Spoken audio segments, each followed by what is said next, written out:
When I was younger, my main goal in life was to achieve a lot in life and get a lot done with my life, but I felt like I didn't have enough time to do that. As one lives in time and becomes more and more conscious of time, we tend more and more to pursue the future. It was kind of silly. I budgeted my time to plan for a future that I couldn't see. It's very commonly said that the root of most human unhappiness is the sense that one's life has no meaning. I didn't know where I was going. I didn't have a passion or meaning in life. And I struggled to live in the moment because I had nothing to look forward to. I was lost.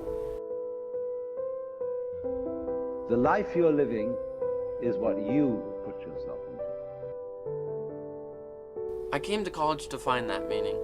I forgot about it for a while and I just got caught up in enjoying myself in college. But I always had that question lingering in the back of my mind, and I knew I had to answer it.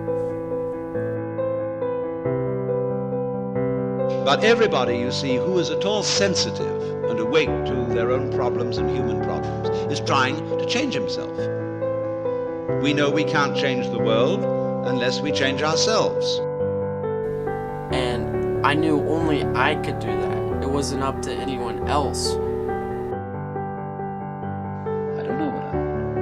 And when you don't know what you want, you've reached the state of desirelessness. Once the novelty of coming to college and being free wore off, I came face to face with the question, and I didn't know how to answer it. A symbol of what?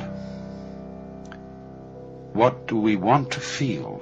What would satisfy us as being the meaning behind this world? I didn't know how to proceed. I was away from my family and everything I knew. I didn't even know what I was looking for exactly. Then, because of this feeling of separation, of not really belonging, we feel alienated. All my friends seemed to be pretty satisfied with what they were doing, as were people in my classes. I felt like I was the only one struggling. When our mind, our consciousness, our attention is fully focused on what is, on the actual situation, as I said, we are free from various thoughts about it.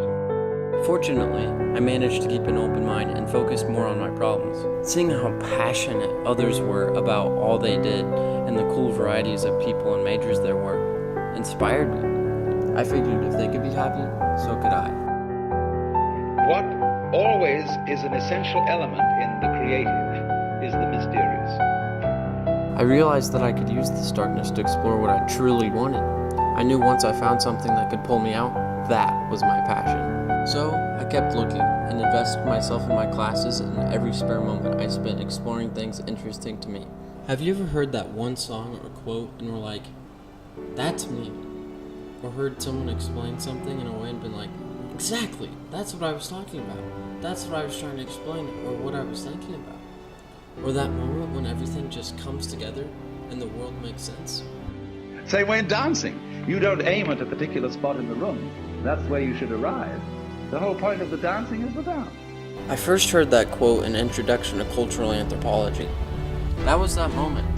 And anthropology is all about living in the moment and participant observation and getting involved and really digging deep into that. There aren't any wrong feelings. And so to try and force one's feelings to be other than what they are is absurd. And so I switched to anthro despite the fact that my parents would disapprove of it, my friends would disapprove of it, or would see me as weird or couldn't understand why I wanted to change, and despite the fact that I would have to completely change how I thought about the world and how I looked at the world. To have it, to have life, and to have its pleasure, you must at the same time let go of it. Because we've simply cheated ourselves the whole way down the line. We thought of life by analogy with a journey, with a pilgrimage, which had a serious purpose at the end, and the thing was to get to that end, success or whatever it is, or maybe heaven after you're dead. But we missed the point the whole way along. It was a musical thing. We were supposed to sing or dance.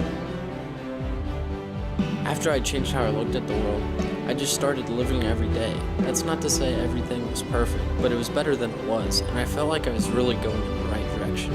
I don't feel as rushed for time as I did, because although I still want to achieve a lot, I feel more confident about being able to do this.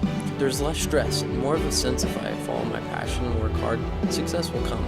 That's kind of what happens when you find something that feels perfect, that's right for you, and when you live in the moment.